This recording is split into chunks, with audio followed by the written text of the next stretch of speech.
Hello guys, welcome back to the channel. In today's video we'll be speaking about the fourth house because you have asked so many questions about this house in the questions on the Instagram story. So I thought that we will be explaining a few things to make you better understand how the fourth house is working in Vedic Astrology. So if you are brand new here, my name is Rafał Gendash and this channel is about deciphering the reality with the help of Vedic or Indian astrology in the tradition of Sri Achyutananda with the modern analytical example research based approach. So if you liked the video, hit the thumbs up, and you'd like to be notified about similar videos in the future, please click that subscribe button with the bell notification. With that being said, let's dive right into the video.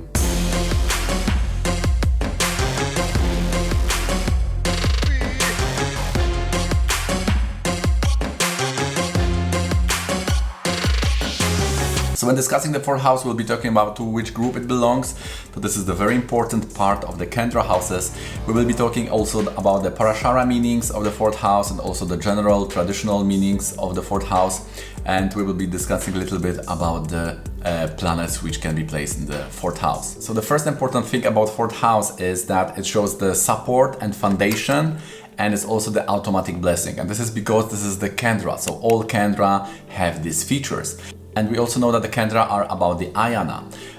We can say that we have the full life when we have the full purusrtha, and artha means the benefits. So if we have the full human benefits, purusha artha, and these are basically four, so we have to strive in these four directions to have fulfilled life, and these four directions are shown in the Kendra houses, first, 4, 7 and 10. Therefore this fourth is very important, because if it's not there, we could say that it is not allowing us to be fulfilled in that 1/4 of our life. And the Kendra also are saying about the direction and also are saying about the self-inner part of our life. Therefore, they show our mind. And this is because the karaka for these fourth houses, you will observe, are all the inner planets. So in the solar system we have the inner and outer planets. So the inner planets are Sun, Moon, the planets, so-called planets. So we have the Sun, Moon, Venus and Mercury. So the Sun is for first, Moon is for the fourth house, Venus is for 7 and Mercury is for the 10th house. So therefore this shows our inner life, our foundation. And these are various aspects of us, in fact. So the fourth house, if we talk about the qualities, it is our purity. And this quality, as we may suspect, is very important for the relationship, for the marriage, and how we behave with our family. Also the 10th house is the noon, when the sun is in 10th, is the highest point, highest temperature, highest light, and the 4th house is the reverse, so it's the complete darkness. So therefore also the meaning associated is related to Vishnu, Mahavidya, because these devatas are trying to get us out from the ignorance and suffering and the deep stuff we are experiencing in our mind. So the Vishnu form in that house is called Patita Pavana, which means the liberator of the fallen. So we have kind of fallen there is no light, there is a darkness. So the fourth house is also the house of moksha. It's very interesting that this moksha house, the moksha-ayana, is in the deepest, darkest part when it comes to light distribution among the houses. So we also know from medicine that in the dream, when we are sleeping, we are also recovering. So the fourth house, the karaka, is the moon and also shows the mother. So we are very vulnerable in that house. We need the mother, we need the sleep, we need the cure, we need to get healed. So it's very, very important part. And we also know from medicine that if we don't have enough sleep, we may have weight issues, we may have a blood pressure, even there is a bigger chance for heart attack or any serious conditions if we don't have enough sleep.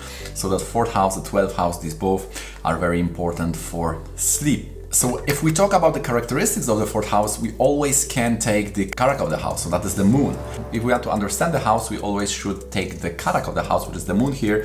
The digbala, the directional strand, has here the moon and the Venus, so there is a lot of water in the fourth house. There is a zero digbala, zero directional strand for Mars, Sun and Ketu. So when these planets are in the fourth house, they are causing some problems, and the houses loaded by these planets may not have a full direction. Also the devatas which are ruling these planets may have some problems with us. So we generally don't want this Sun, Mars and Ketu in the fourth house. Specifically the Ketu is also having the Marana, sthana, but more about that when we were talking about the planets in the fourth house. Also an important Vargas related to fourth house are Chaturamsa and Shodasamsa, so they are both related to properties and the vehicles. This is the Vahana. Parashara also talks about that. The fourth house shows Vahana, which is our vehicles, the cars. A very good word is the ashraya, which is the shelter. This is kind of a word which is connecting all that meanings which are related to the fourth house, and is very nicely synced with the moon karaka, with the mother and these archetypes. Also something very important, Jupiter gets exalted in natural Cancer and Mars get debilitated in natural Cancer. Also this can tell us about the qualities of the fourth house, that the education is there because Jupiter is there, a lot of spirituality, understanding.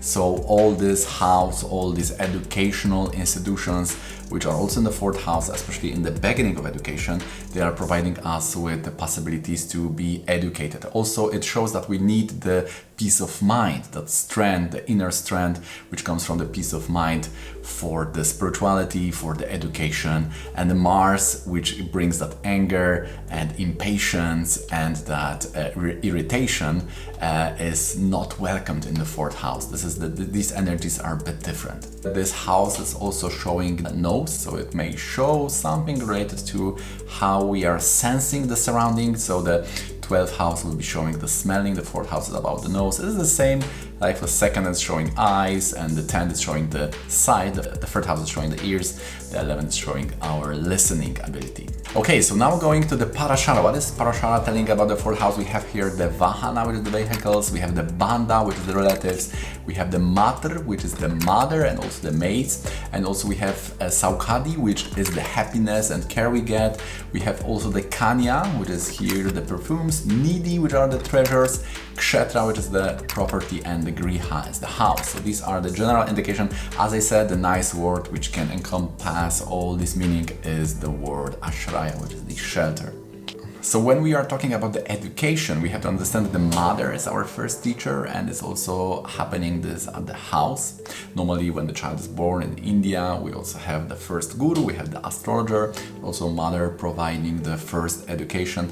The 4th house is basically showing the general education, the first level we could say. Then we are going 6th from the 4th, which is the 9th house. So the 9th house will show the higher, which is the college, and again 6th from it. So that 6th house shows the growth. Then from the 2nd house we have the masters, and then we again go the 6th, so the 7th house shows the PhD. So the 7th house is like a king of education. Therefore the Parashara also is saying 4th Lord in the 7th brings very educated people, and this is based on that also. And these houses division or grouping is specifically usable or important in the D24, which is the Chaturvimshasa special chart dedicated to education. Now when it comes to mother, 4th house will shows mother, maid, everyone who is taking care of us in that childhood, very vulnerable phase of life. Uncle and aunts will be inferred from that, which is the 6th house, which is also the house of stepmother. Now we have the 4th house important for manas, which is the mind. As we know, the subtle body or the linga sarira is the ahamkara, which is the false ego, buddhi, which is the intelligence, and we also have the manas, which is the mind.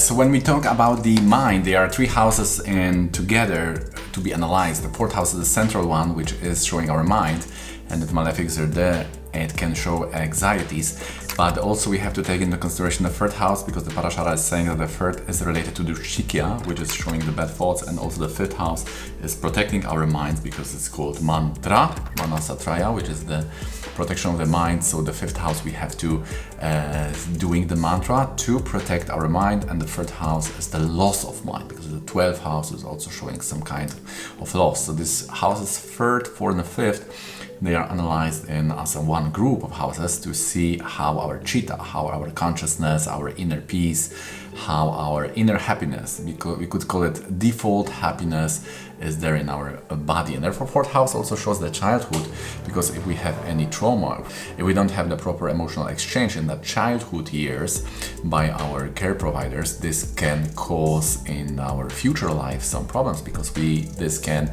influence our trust, because trust is also in the 4th house, how we are treating people, how we are trusting others. So this is all starting, you could say, in the childhood. So basically Saturn and Rahu can give some kind of bad experience, a lot of suffering for Saturn. Both are Vayu Graha, so they are controlling the fear.